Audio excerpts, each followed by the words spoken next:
center off of Eckerly, and he just missed the net. O'Reilly with the shot, far down, he scores!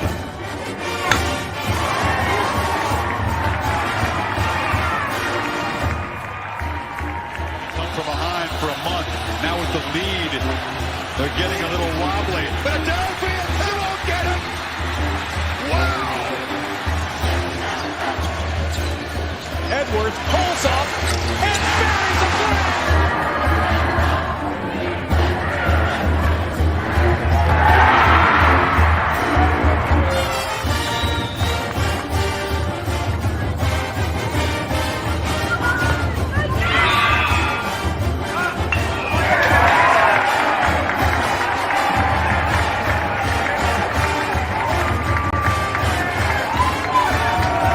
Richardson tries, not for Robbie Ryan. Her three right on the money. Daniels takes his shot for Darby. Flag out.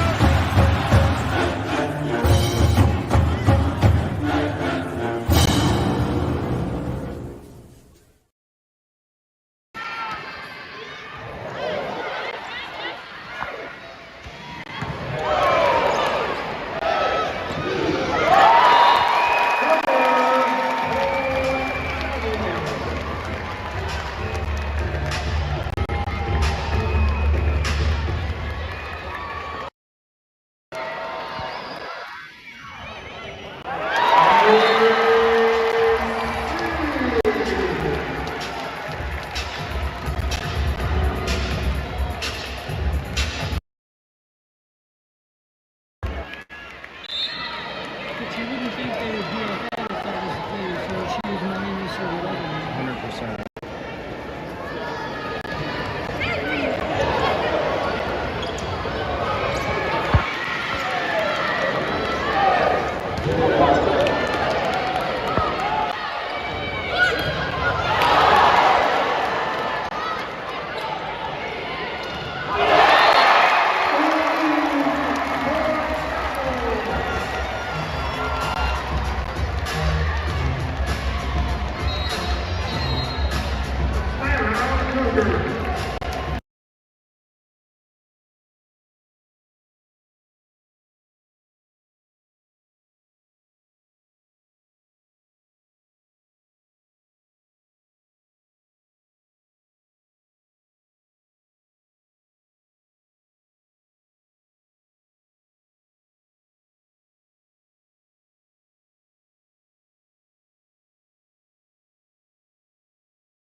What up, all? Welcome on into Pitchfork Lunch. Yes, I am Michael Carrotino at Diablo00 on X, artist formerly known as the Twitter. As you guys all know, see the show live here every day, Monday through Friday, 12 to 1, as we talk, go around. Obviously, Sun Devil Athletics, hey, a little busy, some winning going on, some momentum, some energy, some energy here in Tempe, maybe, possibly. You guys heard about it? But yes, at Diablo00 on X, artist formerly known as Twitter, my IG, Michael.Carrotino.5. And yes, you guys know it, the YouTube channel. Go to the YouTube channel and subscribe, because if you do that, the interviews you miss, like, I don't know, with Sun Devil Volleyball's Roberta Habello yesterday, talking about obviously the team's trip to her home country in Brazil, how they're 14-2 right now, and just, again, the chemistry with this team. And, by the way, Territorial Cup matchup tonight here in Tempe. Sun Devil fans, come on. I shouldn't have to tell you. Get on out here, get fired up, because that team down south will be here in the gym and at Desert Financial. And, we need to, keep their subpar performance in conference going on for them. And, yes, I have no bones about saying it. But, yes, if you go to the YouTube channel, I digress. You can subscribe to the YouTube channel. You can see yesterday's interview with Roberta Habello, as she, again, we talk, obviously, the off season, but just playing in the Big 12, and then just how this team is playing. Some new players coming in, and just playing their game, but filling the shoes of the very good players that left last year. So yes, you can go to YouTube, and then it's at M as in Michael, V as in Victory, C as in Cat 005 at MVC 005 on YouTube, and subscribe. Man, I tell you, it's again easy to do, and you can get caught up even from last season. Plus, for all of you guys watching, you can let your friends know if they can't hit lunch at this time. You can check Pitchfork Lunch Out live on the Casual Sports Radio Network at www.ksrnaz.com. You can go there. Obviously, page comes up. Just click Listen Live. Minimize the screen. Tell your friends minimize screen at work. They can listen. They can get their work done. Or if they're driving to lunch, bam, you can just sit there and listen and get all caught up around Sun Devil Nation. So stoked that Casual E obviously invited Pitchfork Lunch in, and not just ASU. Obviously, you're going to get more ASU coverage on there, but you can also you'll get comprehensive coverage of the Suns. Obviously, they're in preseason. They're in training camp, preseason now. The Diamondbacks, yes, we know their season's over. The Mercury, season's over too. But the Cardinals, obviously, nice win last weekend. All this on the Casual Sports Radio Network. Again, the best internet station out there. You can go to www.ksrnaz.com. And you don't have to type it in caps for those of you watching. I just put it in caps to make it easier to read. Nonetheless, but yeah, go to ksrnaz.com, ksrnaz.com, and you'll be able to check it out. So yeah, that's where we are at. But yeah, guys, I mean, let's kick it off. Huge matchup tonight. The highlights you saw coming in and heard, the highlights you heard and saw coming in. That was from the victory last Friday over BYU. As the Devils again improved to 14-2 overall. And man, I'm just telling you, like, it's one of those things where they improved to 14-2. Yes, they are looking very good. They're 3-1 now in the Big 12. Their only loss to Baylor on the road, and Roberto and I. Oh, you have to go. We talked about the challenge in the Baylor arena. Not just the team, pretty damn good, but what else was going on? So you can hear that too. But yeah, they're 3-1 in conference play. They beat TCU, Utah, and BYU. Obviously, like I said, they lost to Baylor. Now they have the team down south here tonight. Territorial Cup. Come on, get out here. And then Saturday, they will be taking on Texas Tech in Lubbock. So a little road trip, and then they come back home next Wednesday, week from today. They'll be taking on the Cougars of Houston. And then Friday, Colorado makes their trip to Tempe.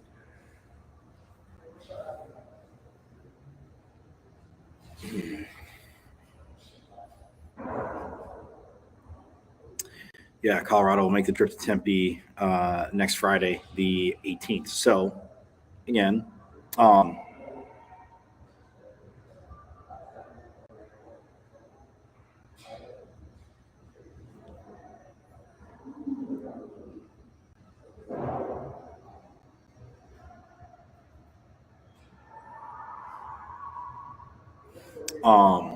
so yes, that is coming up. Absolutely huge for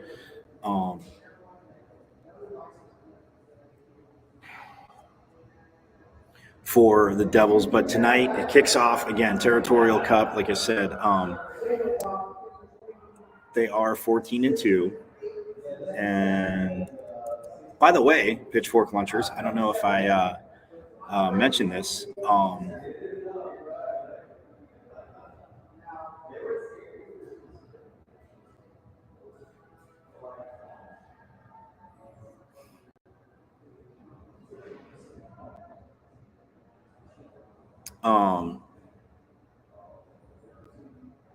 Ranking wise, sorry, it's a word I couldn't think of. Ranking wise,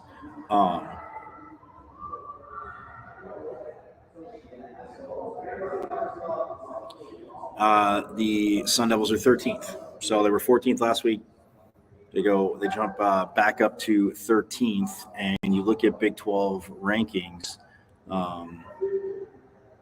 Kansas is the highest ranked Big 12 team. They are 12-1. They are 8th in the country. And then ASU is the next highest ranked Big 12 team, like I said, at 13th. TCU is 17th. Baylor is 18th. BYU is 23rd. So, again, you got 5 teams ranked there.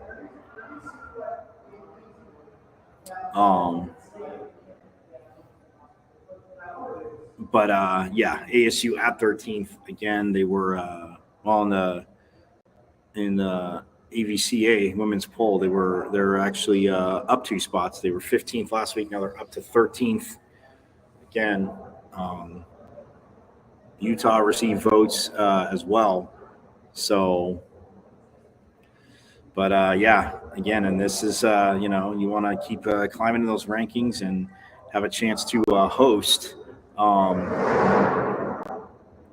a regional, which, again, is still early. A lot of volleyball to be played. I know, pitchfork lunchers, I'm getting ahead of myself, but this team is just that talented and can do it. But, yeah, I got to show this again because speaking of talented and can do it, I can talk about aces, how they have,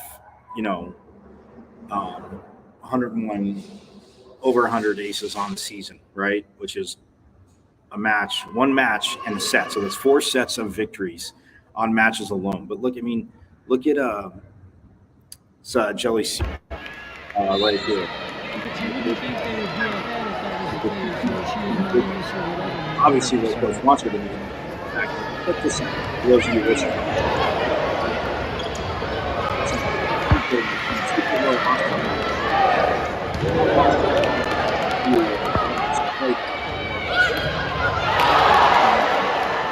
Again, you'll see a lot of this tonight.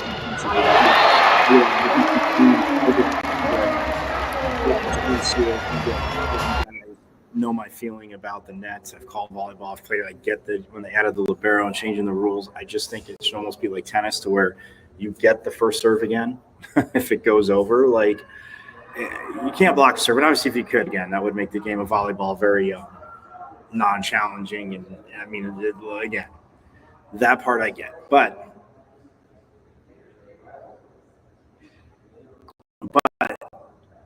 again, when it goes in ASU's favor, I still say, again, that's my barometer, pitchfork lunchers. You know me being a homer, but I say that. But this is the one I was talking about. Look at Joey Sewell.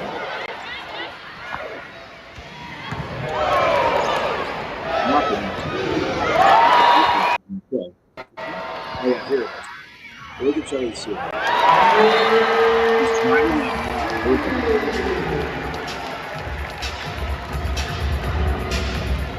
You got to love the celebration. Look how she got in the game. Just the lines are so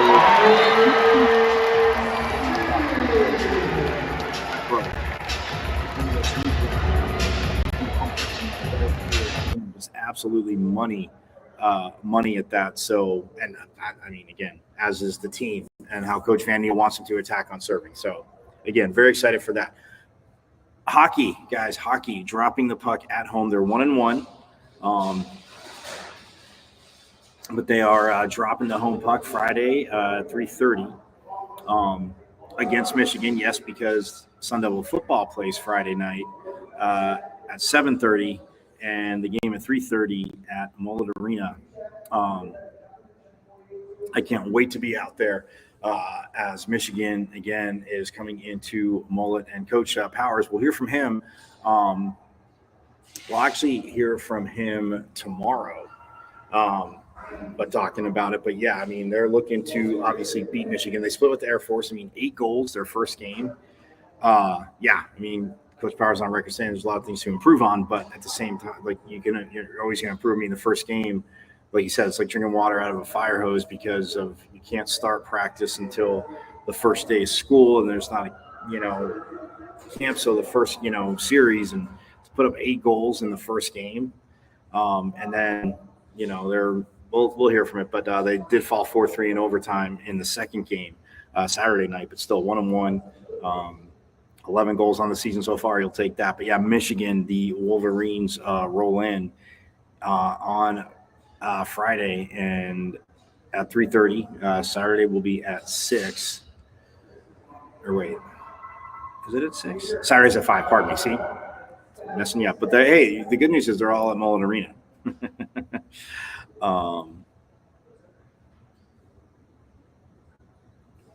And Michigan, obviously out of the Big Ten, but they're 1-1 overall. They lost to Minnesota State 5-2 on the 4th, and then turned around and shut down Minnesota State. Well, I shouldn't say shut down, but controlled the game 4-1. So yeah, not easy to win. I mean, Coach Powers has said this. He said it recently, but he said it before. I mean, it's just not easy to win in college hockey. So that is huge. But they are 1-1 as well. Coming in here to Tempe Friday again. Pitchfork lunchers. Leave work a little early. I mean, hey, it's a game night anyway. So again, just hit up Mullet Arena. That's one thing I got to look up. That's one thing I didn't see. I got to think there's a very limited tickets left, I'm guessing, but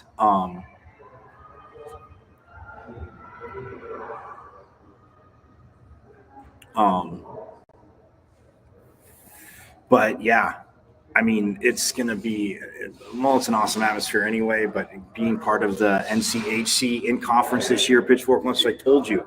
So we'll hear from Coach Powers tomorrow. But yeah, that coming up on Friday. And then also women's soccer. Let's not forget they are headed to Baylor. The Friday game.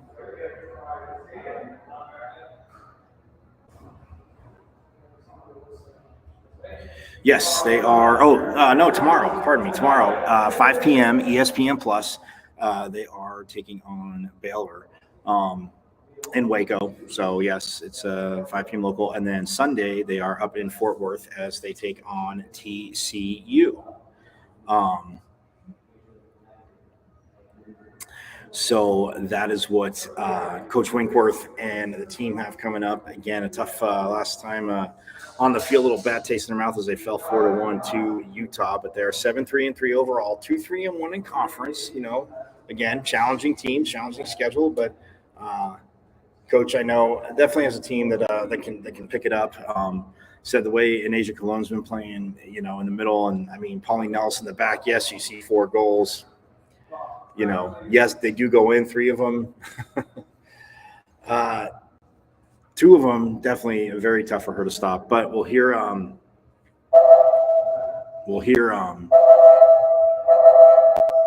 as the Devils are taking on, like I said, Baylor. But the Utah game again. Some of those goals, you look at it, and Joel's job is to stop the ball. We understand that, but at the same time, it's tough because they have it's not, you look at it, the turnover where it was, where they were set up, not really the fault of, but nonetheless, again, you got to make plays. With 7-3-3, they're headed in the right direction.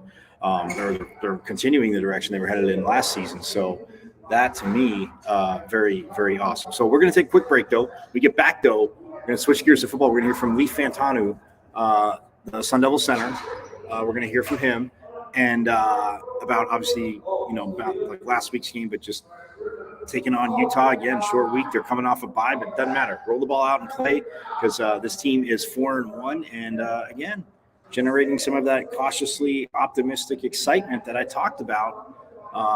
But yeah, they're just battling on the field. So we'll step aside, and we get back. We'll shift gears to football and hear from Leaf here on Pitchfork Lunch.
KSRN has the inside track on all things sports, with topics and opinions from former players and local personalities.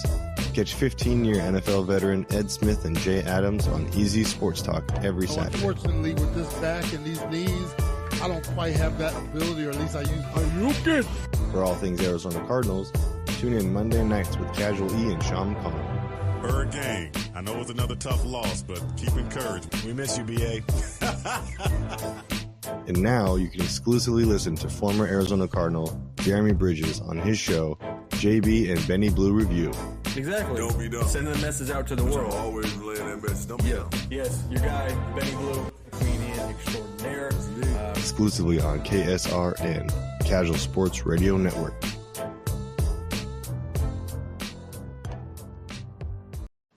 This is the sound of a racing heart.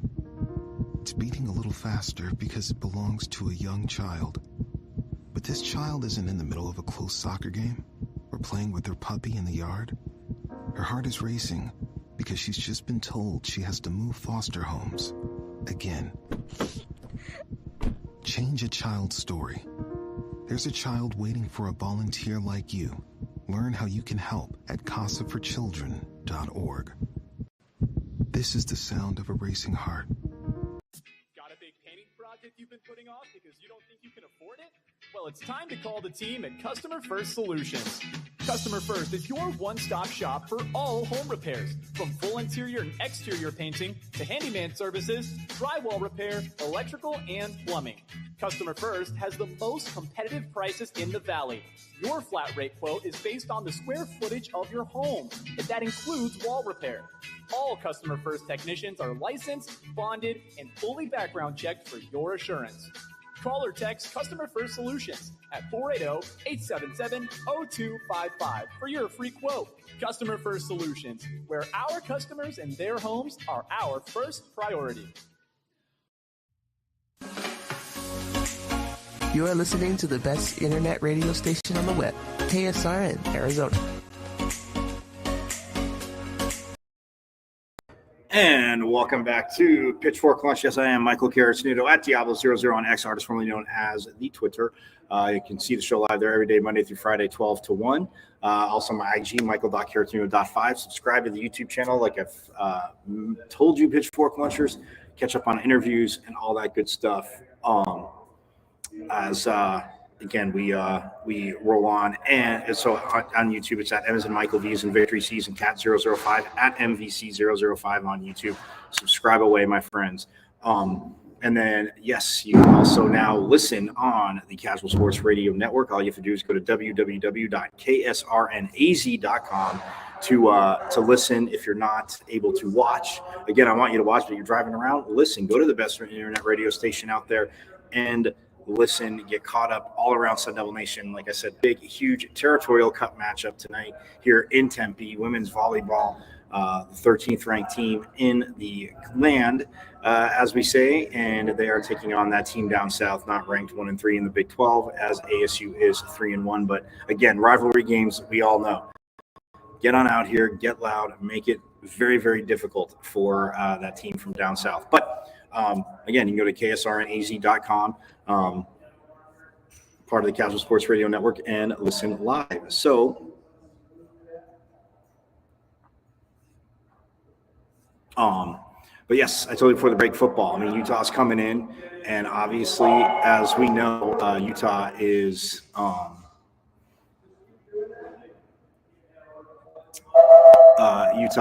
pretty good team, right? We know this. I know they did have a loss to Arizona.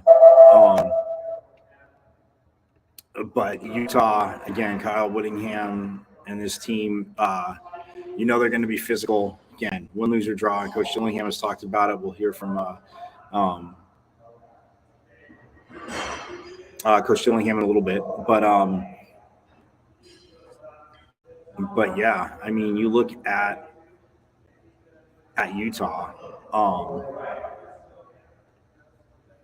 and as of right now, the Devils, who are 4-1 overall,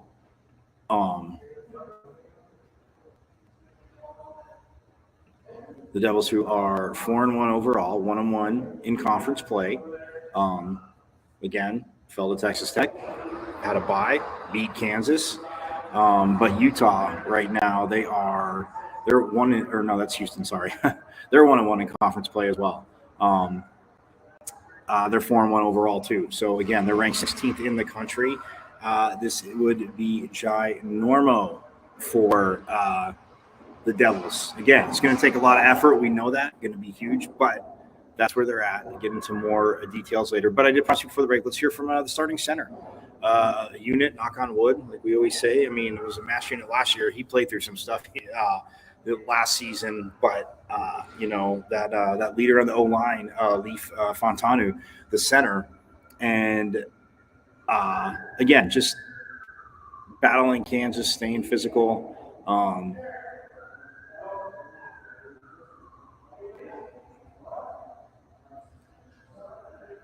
All that good stuff. I mean, it's but him getting the calls out, getting on that same page, more comfort each week with, Sam Levitt,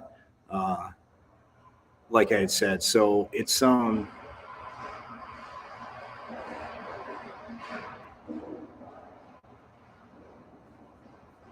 yeah. So anyway, without further ado, though, let's get from there. We'll hear from him. But here is Leaf after practice yesterday. So that's kind of the main focus of this week. Kenny's talked about it being kind of the gold standard of football, like what he wants his program to be. So where do you kind of feel like, because you were on the team last year, a big part of it, where do you feel like in a year's time from now you guys kind of, progress-wise line up against that? Yeah, I think it's night and day. I mean, last year at this time we were like 1-5, and this year around we're 4-1. And I feel like the standard and all the dudes kind of bought in. I feel like that's kind of the difference between this year's team and last year's team. The buy-in between every player and the standard that every player holds each other to, it's a lot higher than it was last year. Yeah. And also, too, you guys were, decimated by injuries at this point as well. So I know for Utah last year, Sean Knott had to play tackle. It was the first time he played tackle. So when you guys look at that, what was that kind of experience like in retrospect now, a year removed from going up against Utah for a second time?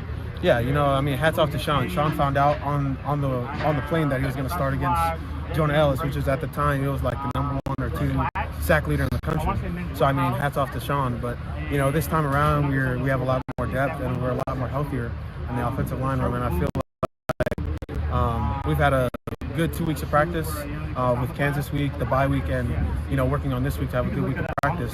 And the goal of this week is physicality. We got to match fire with fire, and their fire is physicality. What about Kyle Scott? What do you kind of see from him over the last 4 weeks? Really developed. It seems like he's been in a more emergence role coming up. Kyle Scott's done a great job. He does a really great job of stepping up to the plate. I know Cade's a little banged up, but Kyle's definitely doing a lot better. He's asking a lot more questions. He's asking about technique from Ben. Ben takes charge of the technique and what to do as a guard.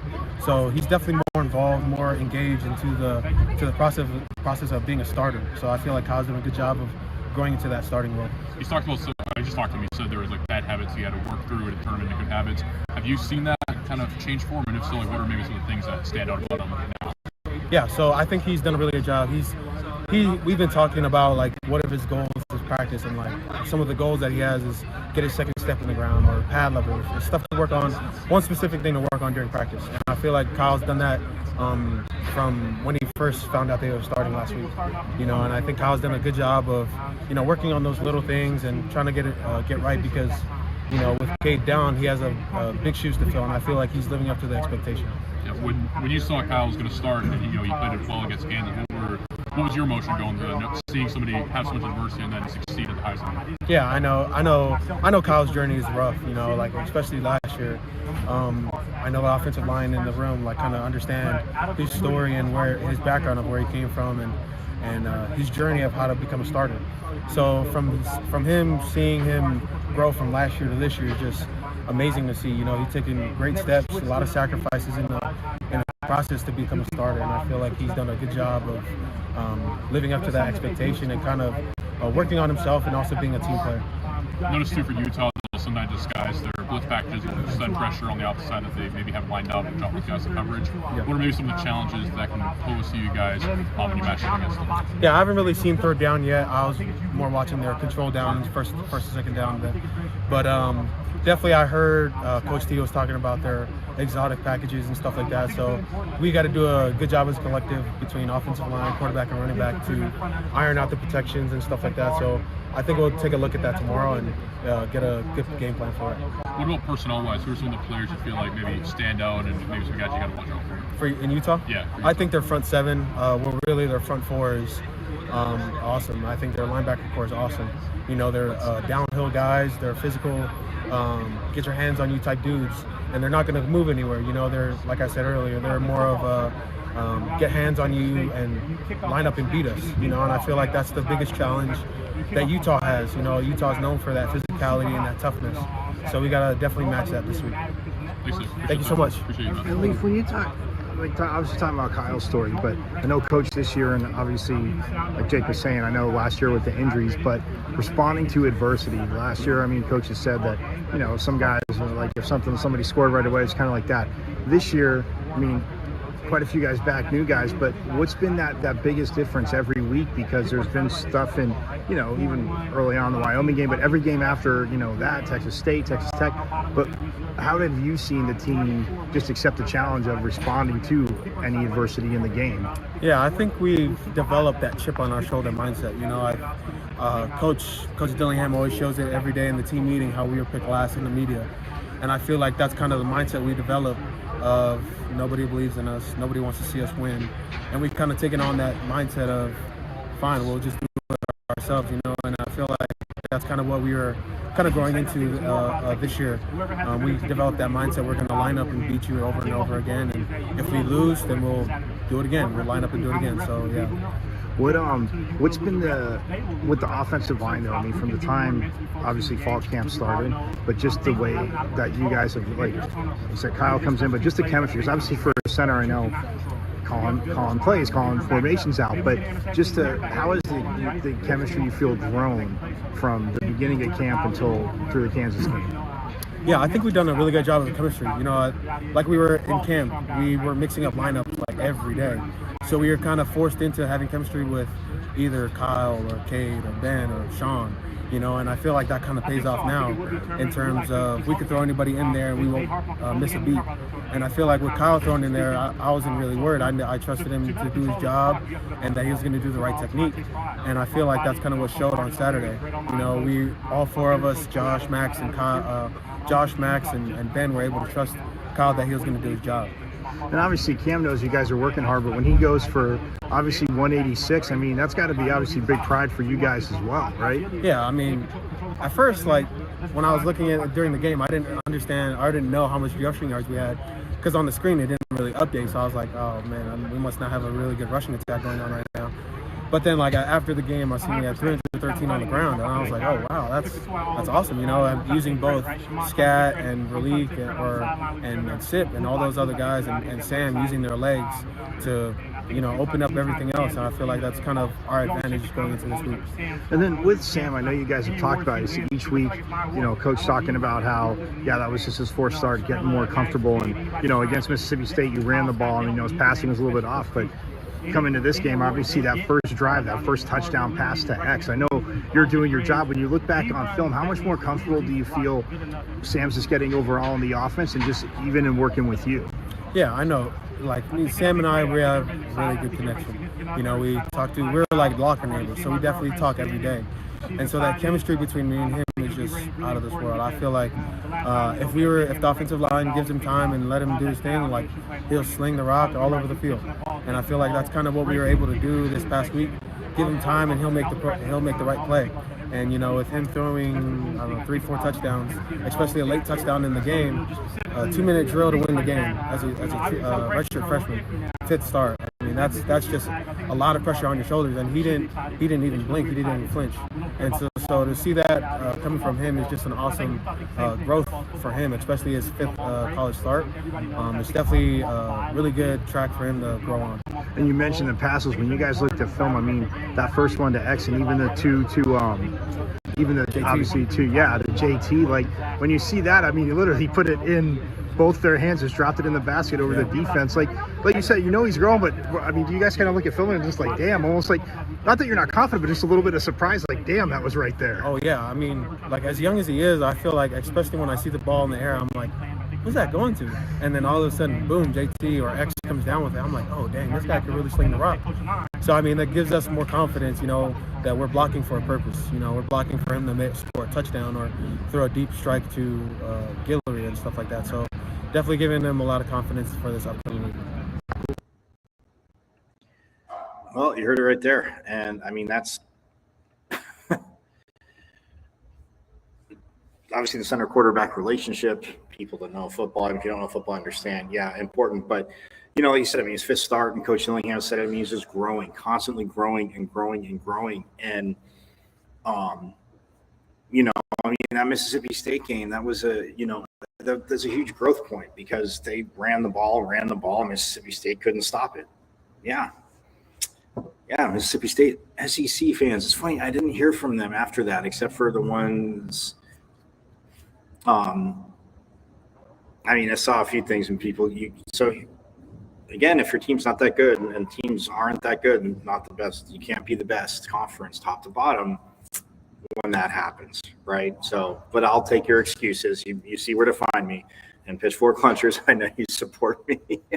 Well, I won't speak for you. I'm just saying I hope there's the support there. But no, Leaf talked about right there. I mean, look, and I've talked about it. And Coach, like the depth. I mean, you talk to Coach Saga, their old line coach, and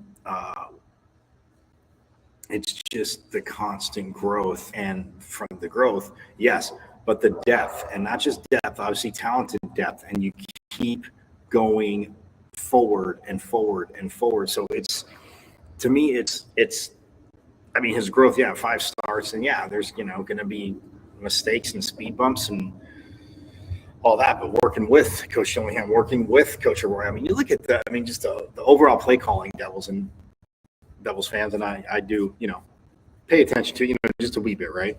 But when you talk about pace and flow and how it's working for a coach and a team, that, my friends, is and getting a quarterback into a rhythm, but within that, letting it build, as I say, organically, but let it come naturally and not trying to, force things. Obviously, yes, there's points in a game, you're down late. Yes, you might, you're chucking the ball, but what Coach Arroyo has done in working with and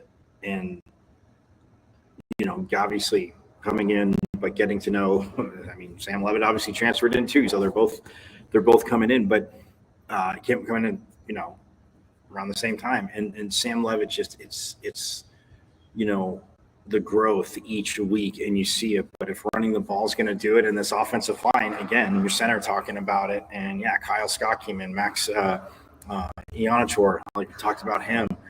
It's just the growth, and Sean Na, who again got we heard it there.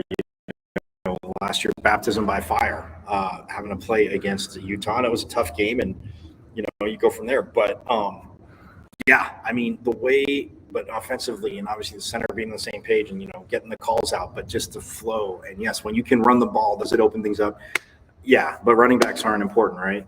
That's a shot at people in NFL, and say NFL, oh, you can get a running back, whatever. No. But with that, like, we see what this offensive line's done. Bill, that's why I asked him. He's like, the chemistry. I mean, ever since camp, and when you're rotating lines, people are like, oh, but again, guys coming in, and one group or system, then you switch the group up. You're going to work with this today. It's getting comfortable with that guy next to you, and seeing and if somebody does have to come in again, how do you work with that person? And Leaf hit the nail on the head there. So, But next up, we are going to hear from Coach Dillingham. Yes, speaking today after practice.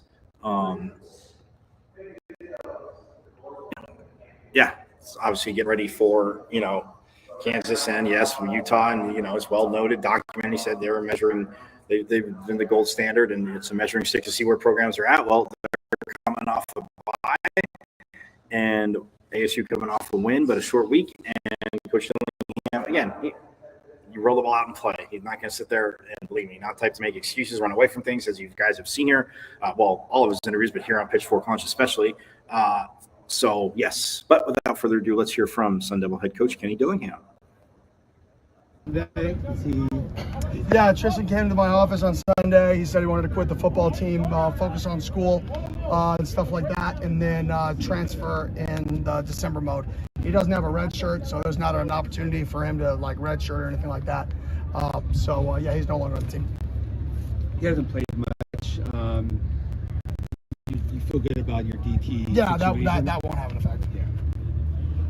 Given the fact you're going to be without two of your key defenders, would you change your strategy at all? Instead of maybe if you win the coin toss, instead of deferring, which is the thing, would you take the ball to minimize the time that you don't have your defensive guys? That's a great question because I still don't know. But that's a really good question. You know, everybody who watches knows we always defer. That's not a secret if we win the toss. But this week, for that reason, there is I'm kind of going back and forth on that. No, but I do have a lot of belief in the guys that are on the field. So, and I do believe in that middle eight. And like I said, we're, I believe, 44-10 right now in that category. So I don't want to ruin that. I don't know. Like, I'm still beating through that. I'll probably not know until we take the field. And I kind of see the feel of the game pre-game in terms of who's playing potentially for them, for us. I think there could be that could have an effect as well. How do you feel the guys are as going to be a short week? I mean, we had good prep. I mean, we had a good day on Tuesday. We had a good start today. Obviously, we're half of a normal practice that we normally have on Wednesday. And then we lost our walkthrough that we normally have on Thursday. And then we run half of a fast Friday that we normally have on Friday. So we lost about, say, 30%, 35% of our real speed work having a short week. But it's all about the mindset when you go into the game. If you're fresh, you play really hard, you play smart football, smart, tough the ball, the team, we're going to be able to beat anybody we play if we play our brand of football. And that's what I told the guys. It's not about them, it's about us. Kyle Whittingham said that he would support the mandated injury report, but since there's not one, he has no reason to tip his hand either way. Would you support an injury report that's mandated as well? 100%. I mean, I already kind of give out most injury reports. You know, sometimes if I don't know guys are healthy, but if I know guys are out, I give them. So it doesn't matter to me. So I actually think he's smart, not releasing when your quarterback is in limbo. We did a similar thing with Rashad last year. You know, we didn't say anything for a little bit just so teams couldn't prepare. I think with the current rules that there are, you know, I know people are saying things about it, but I think he's spot on. Why would you not make us prepare for both? Like, I mean, he's absolutely right until they change the rule. When it comes to a position of that magnitude, other positions, you're not going to change your entire scheme over like one guy at a different position that you don't know is in or out. But you will at the quarterback. So I completely agree with what he's doing, and I completely agree with his statement of I would completely support injuries. How focused would you think that you are and the staff is necessarily on the line of scrimmage, specifically because of how you know how Whittingham likes to coach at least the line of scrimmage, and how big that is in his recruiting, and how big that is in his really identity as well? Same exact focus that we had the day I got here till this spring to this fall. Like I told the guys, the reason why these football teams, these style of football teams continually win is because you can't flip a switch when you play them and say we're going to become tough or we're going to become physical. Like that's you can say oh, they're a team that throws the ball around and they've got great scheme and great athletes, and you can be like, oh, we're in cover 2 the entire game and force them out of their element. You really can't force a team like this out of their element unless you match their toughness and physicality, and you can't match their toughness and physicality unless it's who you are as well. So I think it's a great test for our guys in terms of how much work they've put in up to this point. Not even the prep, not even the excuse of we have a 6-day week and they have 2 weeks off. This comes down to, you know, the last 2 years, the last 19 months of preparation, specifically for this team, the last 10 months of preparation, how we've prepped in the weight room to determine how well we play at the line of scrimmage. This is a 10-month evaluation, not a 6-day evaluation. So you view the game kind of as a measuring stick necessarily when it comes to that specifically? Yeah, and not as a measuring stick in terms of like where we are this season, but in terms of how much further we have to get as a program. Because these games are not a how good is your team this year when you play teams like this. This is where does your program stand physically? Where does your mentality of a program stand? So I really don't think this is like a season measuring stick as much as it is a measuring stick of how tough our football team is, and that's the identity I want. And are we getting closer to that identity, or are we at that identity? Can we maintain that identity, or are we still further away than we think we are from that? And I think this is a great, measuring stick from that perspective. You had 5 fewer periods today than normal and 5 walkthrough periods. So can you just walk us through what the differences are in the prep week with the 6 days? Yeah, obviously we lose. We normally have a walkthrough day on Thursday, right, where we take everything off of them, and then we have like an hour practice on Friday. So it really shortens their workload after Wednesday. So they don't do much Thursday, Friday, morning of Saturday. Well, with the shortened week, you lose the walkthrough day. So we're trying to build those walkthrough days into the last 2 days of the week. So, okay, half practice, half walk, half practice tomorrow, 30-minute, 40-minute walk, 30-minute practice. So we're just trying to steal a little bit of that time while also putting less on their body, because we can't put the exact same amount of effort and energy on their body without the off day, right? Because that's supposed to get them back, and they don't have that. So we just kind of trying to make it easier on their bodies. And then in terms of what we lose, obviously we lose full speed work. I mean, you lose individual. So you lose Wednesday's individual periods, and then you lose the full speed work that you would normally get on Wednesday and Friday. You lose about, like I said, 30% of your full speed work in a week that you lose with the schedule.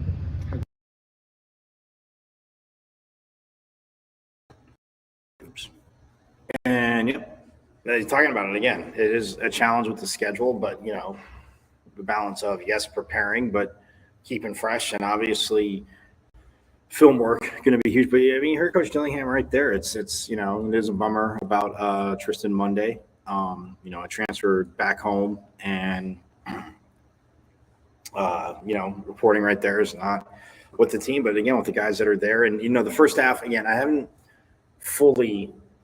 I know I told you they were crap. If you go back and look, if you see the targeting calls, I talked a little bit about it. But the first one on Keyshawn Elliott, Coach, we heard it in Coach's post game, and then presser. It's not that they're attacking player safeties. And again, when you have it called against your team, and Coach saying if it's targeting, it's targeting. I mean, as to where it gets reviewed and how it gets reviewed, like it's one of those things, but saying there should, be levels to it, because Keyshawn Elliott, I mean, how can you call it targeting when his face mask is up? He's not lunging, he's running through, and he separates the receiver from the ball. Like, as a defender, what else are you supposed to do? Like, was it a tough hit? I mean, yeah, it was a big hit. The receiver bounced back up, though. It wasn't a cheap shot. It wasn't anything. That's the frustrating part, because it stopped a touchdown. So yeah, you're telling a defender there basically who didn't lunge, who ran through again, that you're just supposed to let him have a touchdown. Like, Coach Cunningham's not saying that, but that, I mean, me seeing it live and then going back and looking at it, what the hell is the defender supposed to do? I'm not looking to hurt somebody and their career offensive players. I get why they came up with targeting, because it makes full sense as to do it. Because again, spearing was always illegal. Obviously, the crown of your helmet, even though running backs would put their, again, not just his defense, but it's very odd. Like, yeah, running behind your shoulder is lowering your shoulder and going through somebody. Like, that's but. Yeah, I mean, for Keyshawn Elliott, who has to miss the first half, and yeah, it's a tough hit, but it is that next man mentality. Yeah, Clayton Smith's targeting, I mean, that was just a series. That was like a avalanche of terrible events, absolutely terrible events for Clayton Smith, because it's so loud. It's third down. It was an offside by the defense, but usually, they'll let it play out, free play for the offense. But they said they had called it unevaded. Well, the quarterback didn't hear the whistle. He kept playing. Clayton Smith keeps playing, and he hits him. And again, head up. He didn't lunge. He is 6'3". He's striding through. Like, again, there's player protection, and no, it should not just be lip service and tongue in cheek. There's protecting players, and there's penalties that should be called. But targeting, I mean, you look, you want to call because of the whistle, and even though they both didn't hear it, the quarterback played on. You want to call roughing the passer, call roughing the passer. Again, still give him a first down, but he's not ejected for, from the game and then misses the first half of this game. Like,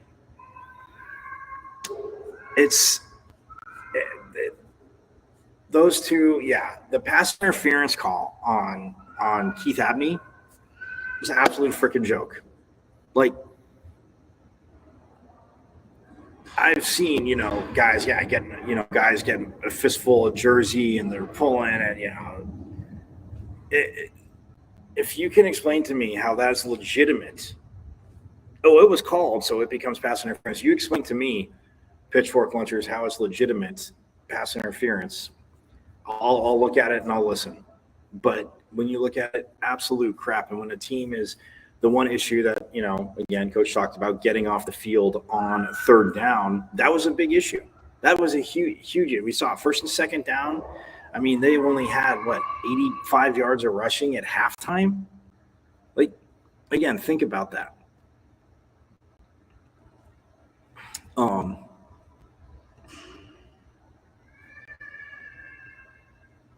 And ASU should still be in the top 25. Should be in the top 25. After the mess of teams a lot, again, it's ridiculous because whatever. I'm not going down that rabbit hole. Not enough time. But yeah, you look at you look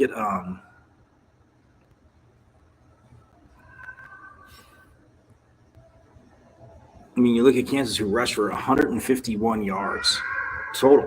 Devin Neal, 14 carries for 71 yards, and his long was 31, right? So he had 13 carries for 40 yards. Now, you can't take the 31-yard touchdown run, right? I'm just saying, overall, this defense, physical, nasty, shutting down the run. Like, absolutely huge. I mean, they had 85 yards, in the first half-ish, and 70 –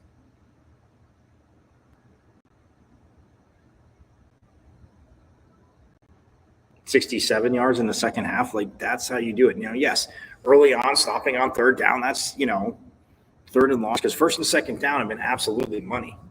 I won't say that. There's always things to improve on, but I'm just saying from a general standpoint, they have been very, very solid. And Coach Ward's defense and the way he's calling it, we'll hear from Coach Ward tomorrow, and Coach Iguano, by the way, along with Coach Powers. So, again, very no, we'll hear from Coach Ward on Friday. We'll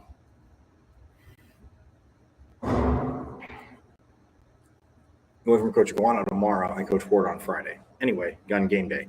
But that being said, it's, again, just getting off the field on third down is huge. But those penalties, again, the two targeting, I digress to that. And the interference call. Yeah, I mean, you're giving teams free first downs, and that's obviously the bummer. But when they're called like that, and targeting, and that gets reviewed, like you said, Coach Dillingham said. That's why, I asked a question. I'm like, just about more so the explanation, not to argue it, but I said, it's reviewed from somewhere else, but are they clarifying to you as to, from the reviews what they said? So not to argue it, but it is frustrating because when you play like that, and again, how are you going to overcome adversity? Big message. And last Saturday night was, we gave up quite a bit on third down, not getting off the field. We relinquished the lead, but we grinded for a victory. That's how his team responded to adversity. So I think that when you look at, those calls in and of itself, the one, again, and they have to stop them again when they only get a field goal. So because the targeting made it an automatic first down. The Keyshawn Elliott one, pardon me. But man, like, defense keeps growing like that, and what Coach Ward and calling the defense and what they're able to do, and then what they've done in the secondary. I mean, look, there's some guys, and I'm going to talk about this, that they've rotated in, they play a little bit secondary wise, like the depth. Like I said, that's why I get excited knowing that if somebody's coming in, they can do it. No, we don't want injuries. We don't root for it. Yes, we want a natural rotation. Overstate the obvious, but yeah, the way that you look at how the defense is attacked things. I mean, first and second down, Kansas only has basically 85 yards rushing in the first half, and Cam Scatterwood goes for 186, and they rush for over 300 yards. I mean, 313. They threw for 172, which Sam Levitt gets 157 of those. Canyon Floyd, punter, perfect in his college passing career, 1 for 1. 15 yards to Clayton Smith. But you look at that. I mean, you throw for, so 157, 170, but you rush for 309. And Scat had 182 yards and a rushing touchdown. Jordan Tyson, 2 receiving touchdowns. Guillory, 1 receiving touchdowns. Mateer, a receiving touchdown. Like, those are their only catches too. But Guillory even getting the scoring started, beating man coverage, and Levitt dropping that diamond. But it's playing complementary football, and you hear it. And guys, I know it gets frustrating, but they're cliche because they're true, right? They become cliches because they're true. And that is, you play complementary football. The defense at times is going to have to pick the offense up. Other times the offense is going to have to go respond, pick the defense up. But this Sun Devil team is doing it. Kenny Dillingham, his staff, Brian Ward calling the defense. And, you look at defensively, Coach Carrington working with the secondary, what they've been able to do. Keith Abney, obviously back from last year. Javen Robinson, transferred from Washington State, but the familiarity with, Coach Ward and what the defense wants to do. And then you look at the linebackers, obviously, Keyshawn Elliott, getting Jordan Kirkpatrick, Cyrus Fiasu. It's awesome. But again, get too excited, I go for another hour, but I'm going to leave you on that note. So I'm going to get out of here again tonight, 7 p.m., Desert Financial Arena, Forks Up. Get on out here for Sun Devil Volleyball as they take on that team down south. And we need to, again, make it loud, make it very difficult and frustrating, and send them back down the 10 with a loss. Get on out here for that. But I'm going to get out of here again at Diablo00 on XR, formerly known as Twitter. My IG, Michael.Caratuno.5. Subscribe to my YouTube channel. It's at M as in Michael, V as in Victory, C as in Cat 005. And you can also check me out on the Casual Sports Radio Network at www.ksrnaz.com. You can check me out there. So I'm going to get out of here. Everybody have a great rest of your Mike. What day is it? Hump day. That's for my mama. And yes, you guys know it. It is a Sun Devil state. So as we get out here tonight, just remember, as always, Forks Up. I went to Arizona State. Right. I'm a Sun Devil, man. 27-yard line. That's a great call. Blake Baker, Bubba will put it up, throws over the middle. Touchdown. Great flag. That's a way. Trying to center off with Eckerly, and he just missed the net. O'Reilly with the shot. Far down, he scored.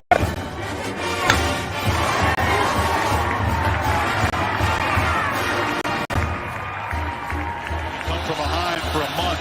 Now with the lead, they're getting a little wobbly. But Philadelphia, they won't get it. Wow. Edwards pulls off and buries the flag.